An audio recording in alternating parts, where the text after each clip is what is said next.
So I've just arrived in Playa del Carmen, and it was a really emotional bus journey for me because it makes me realise how much of a privilege the ability to travel is. We were travelling through some sort of shanty towns, I would say, because like a lot of shacks, a lot of people selling stuff, half open chapels, like literally one with just a tin roof and a wooden cross outside. And I got really emotional because it made me realise that some people in certain countries are stuck. They have no internet access, they have no ability to change their life, they only get what they're given, and they are some of the hardest working people in the world.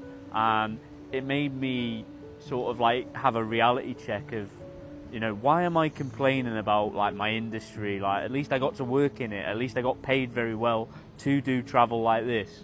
You know, and some of these people can't even afford a single flight. Some of them have probably never been on a flight, and it just made me really sad. And I had to think and check myself for a bit, saying like, what have you moaned about this week that isn't really important, when there's people in this country, in this beautiful country of Mexico, working hard from like 6 a.m. to ridiculous hours to maybe make like one sale, maybe two sales of food that they've made, or trinkets that they've made, and you're complaining about your life. Because people say to me, oh, it must be so tough being in a wheelchair.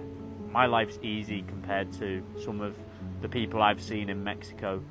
You know, it's not tough compared to a lady in a wheelchair missing a leg with a cup saying, I need food in Spanish, necesito comida, and it's just heartbreaking. Like, I gave all the change and all the pesos that I'm not going to use on this trip to her, because I was like, you know, I'm in a wheelchair, but I crack on, I get on with things, my life's not that difficult.